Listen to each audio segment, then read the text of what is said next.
Just a few moves left. Make them count.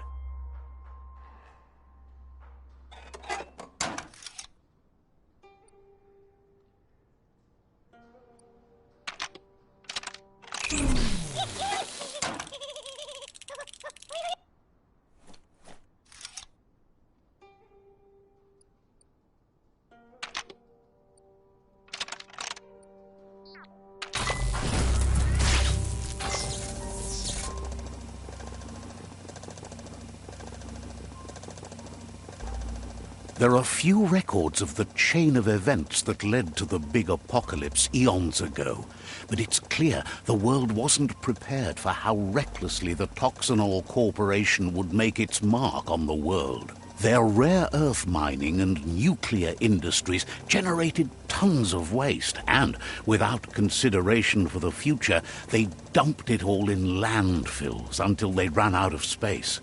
That's when they made the big mistake. They began dumping the toxic waste in the surf just off the coast instead, assuming that it would sink and decay with time. And they were right, but no one was prepared for what was about to unfold. Once in the surf, the radiation interfered with the genetics of the wildlife and created bizarre mutations in their offspring. It had an inconceivable impact on biodiversity and the entire ecosystem. The world as they knew it crumbled as nature retaliated. It would never be the same again, and what remained of it became ours.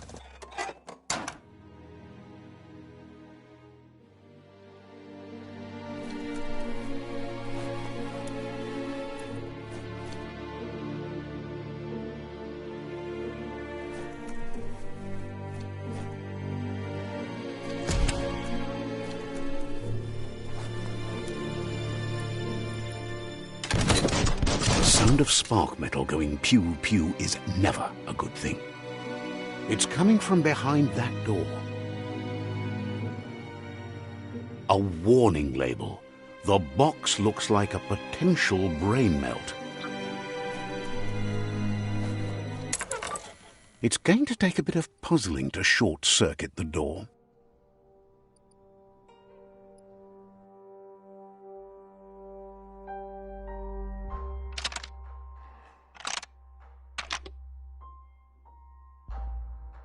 Just a few moves left. Make them count.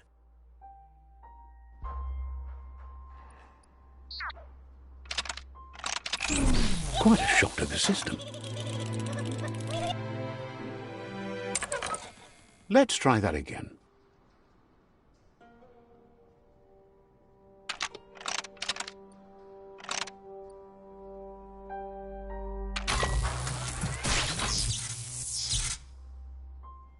There you go.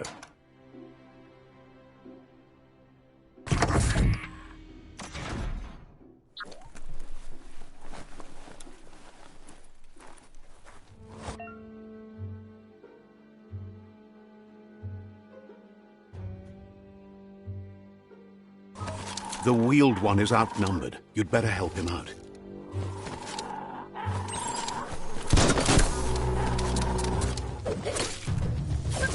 Sharp.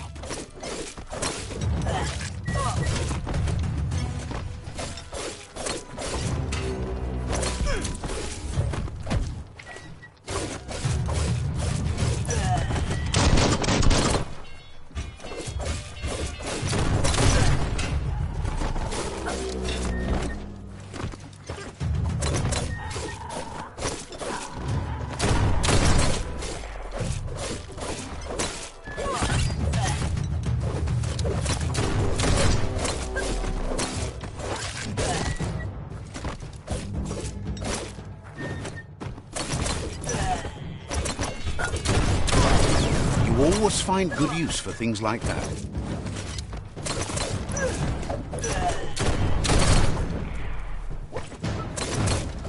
That's going to leave a mark.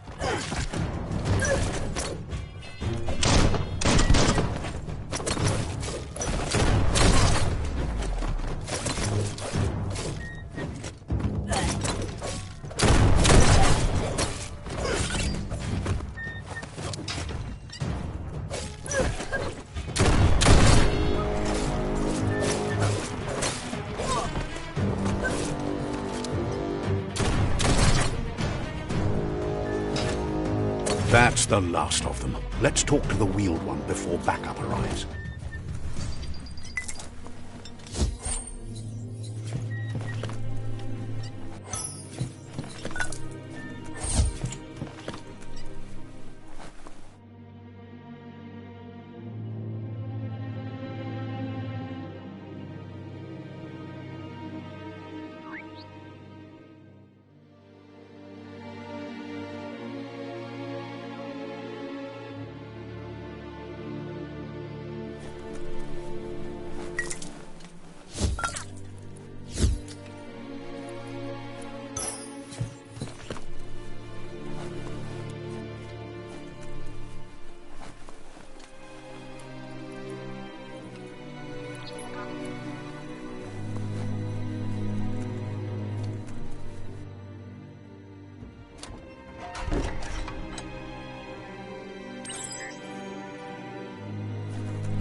He wants to thank you for taking his side against the scavengers. He sounds familiar. You just can't figure out why. He presents himself as out of date. He knows he's way overdue, but he hasn't given up. He doesn't seem surprised that you don't recognize him. You were just a child back then, the night everything changed. There have been rumors of a one-eyed Ronin seen outside the Great Wall, and he's happy to see it's true. The legend of the one-eyed child that grew up as an outcast is old and sad.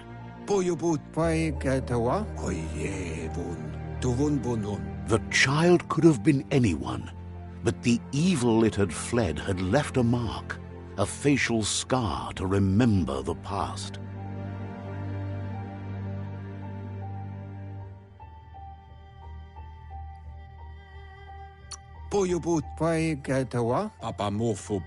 It's a scar you're covering under that eye patch, isn't it? But he would have recognized you anyways. You look exactly like your Muma.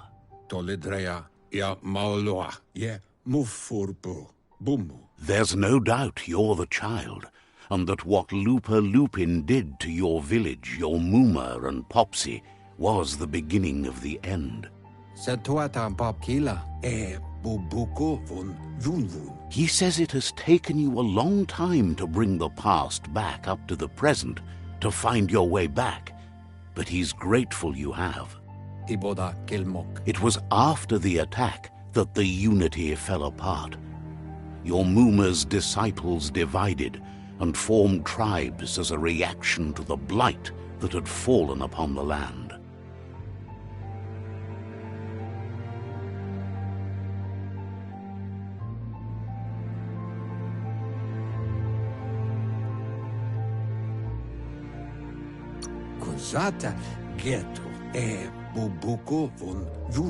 After the old village was destroyed and you disappeared, a struggle between the families erupted, and over time, the disciples turned against each other.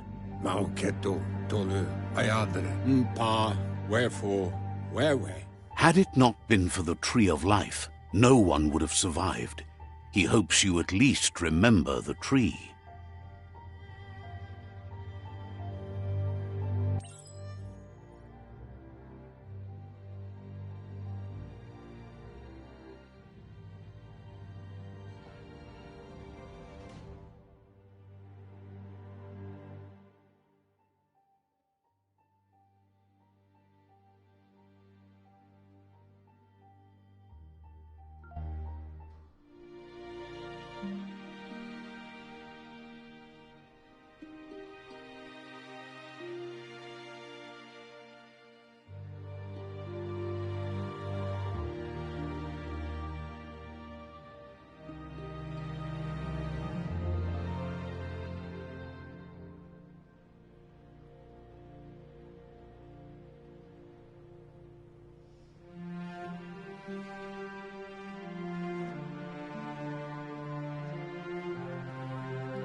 Asks if you are tired, as it's a bit of a hike here from the village.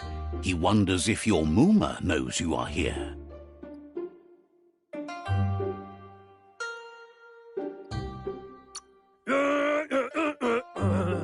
You're such a good child, so you probably did. Even the young forget.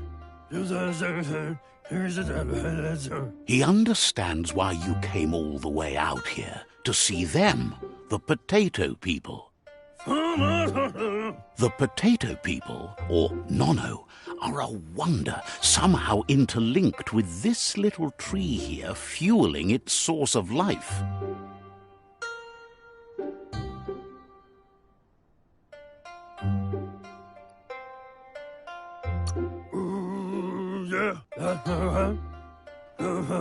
Magic? He claims it's just the force of life, the existence of energy, powering and connecting all things living, like the Nono.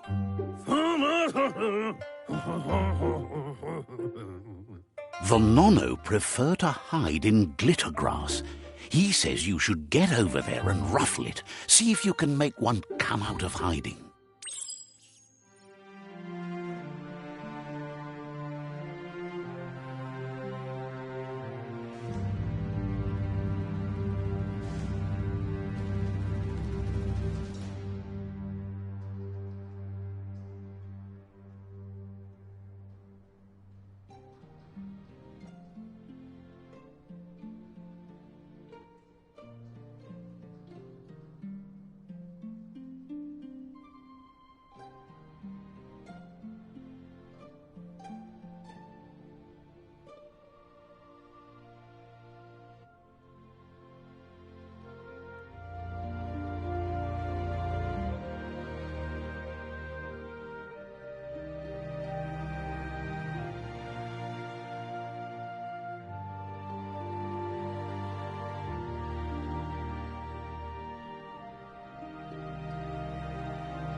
You found one.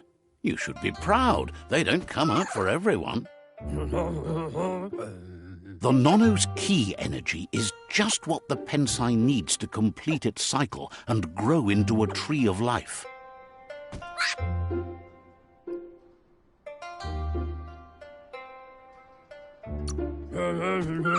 The small tree you saw up there where you met will eventually grow into a tree of life and start giving back to nature. It'll be the heart of the land. You'll need to support the tree for a long time to come. The only way it'll grow tall is with the burst of ki released from the Nono as they become one with the tree. You'll need a net to catch the Nono, and he wants you to use his, but asks you to be gentle. The Nono are sensitive beings, an embodiment of ki, the primal energy.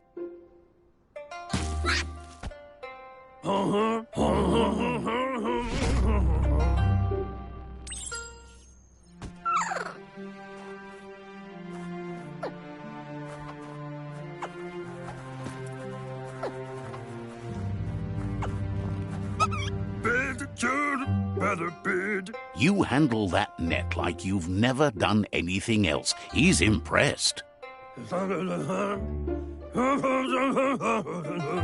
He's grateful for all the help he can get. There's lots of Nono out there that need to be guided to the roots of the Pensai tree. Oh, it'll need a continuous flux of ki over the 12 months to come, so countless, he'd say. One day, he hopes the tree will have grown tall enough to sustain the world. But today, your focus is getting this one to become one with the tree.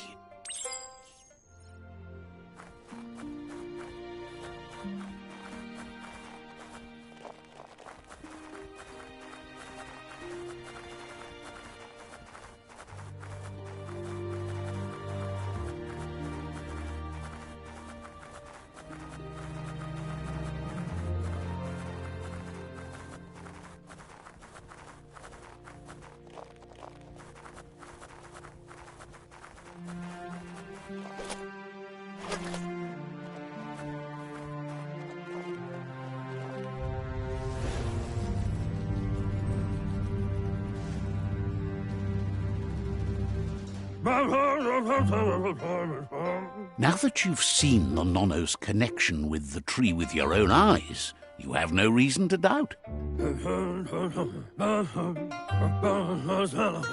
From this day on, he'll make nurturing the Pensai into a tree of life, a life goal, not only for our village's sake, but for all of us, everyone.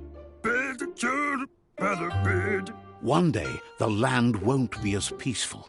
Not even your Muma will be able to protect us. You can already see the effects from how reckless those before us acted, and unless something changes, we're doomed. The land won't survive the side effects of the old world's industrial advances. He says you'd better hurry back to the village before your Muma comes looking for you. You did good here today.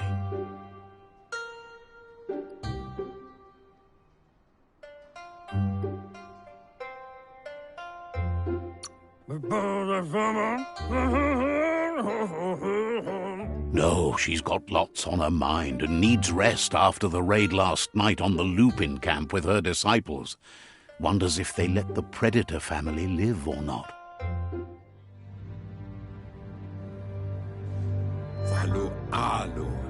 He lost you there for a while, but no memory is alone.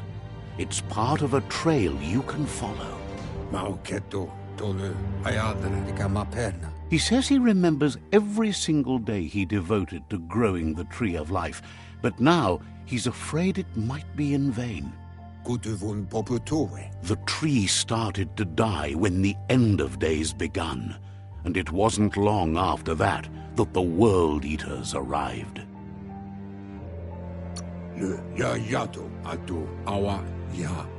Records tell of the ruinous devastation the Toxanol Corporation inflicted on the land. The apocalypse sparked a re-evolution, the Second Coming, and our lineage.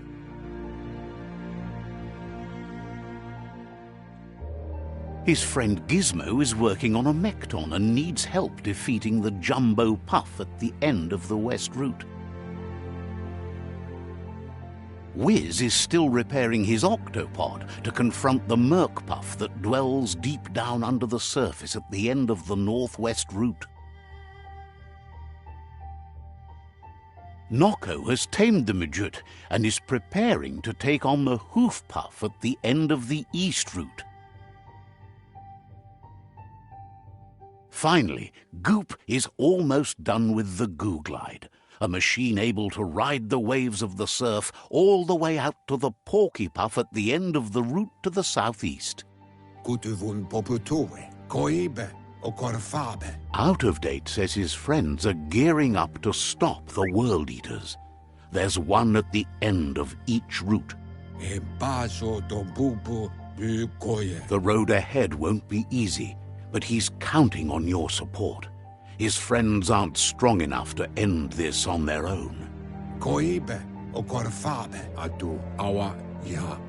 He wants you to understand that you'll all die if the tree isn't saved.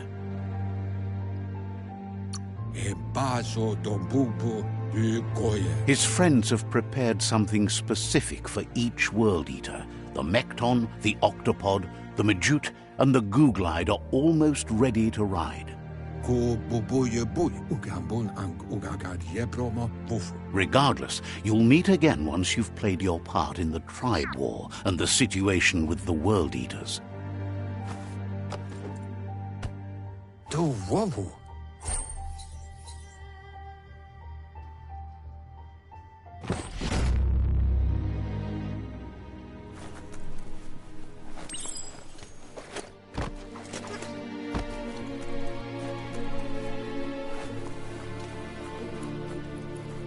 You're getting the hang of it.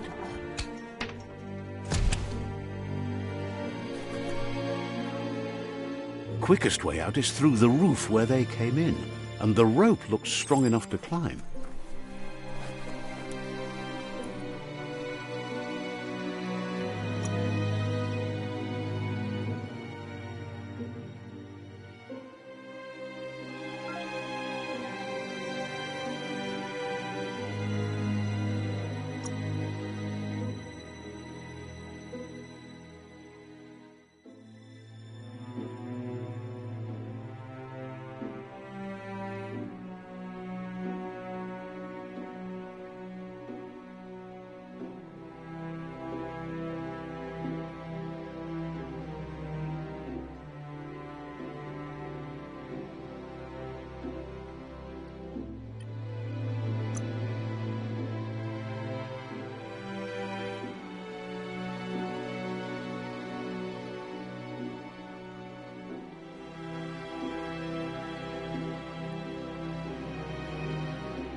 Broke it down into scrap.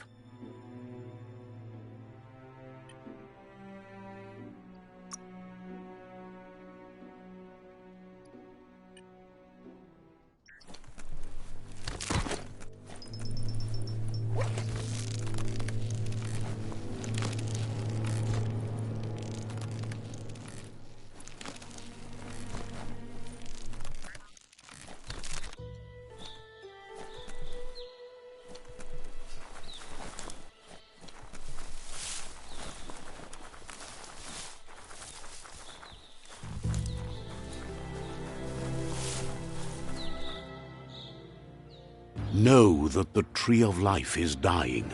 Its days are numbered.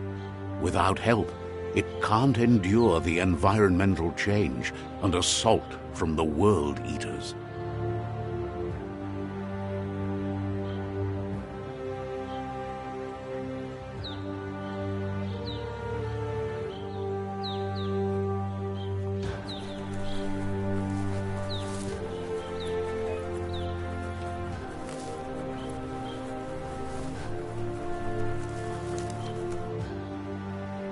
A signpost maps it out for the cartographically challenged.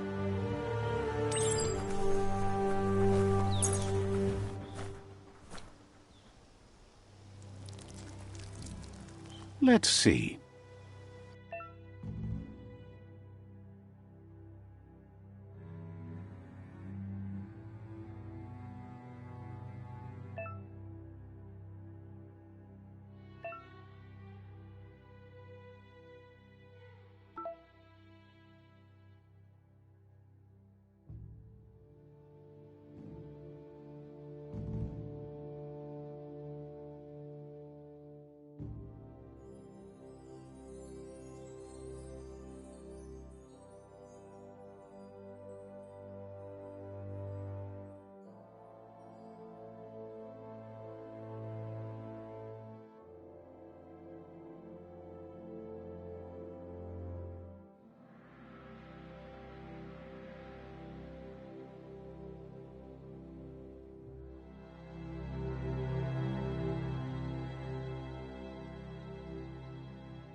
Must be the World Eater that chewed off Out-of-Date's leg.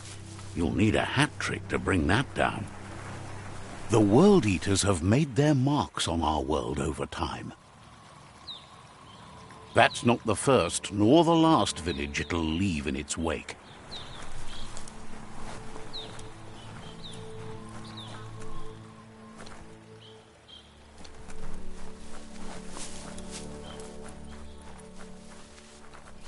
Look, a survivor. Glad to see someone made it out alive.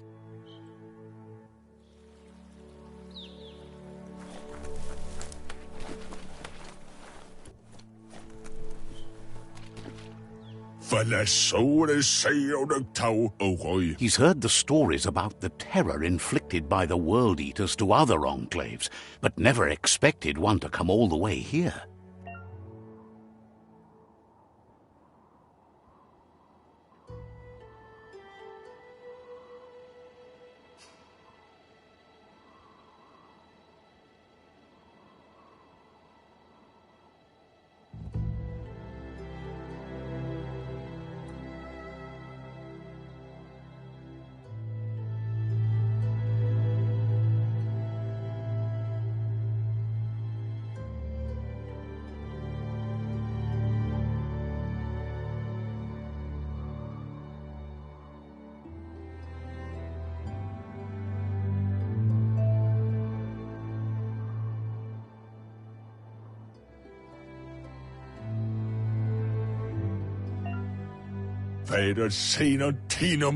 He worries there won't be much left to save if this continues, even if the Tree of Life survives the attack.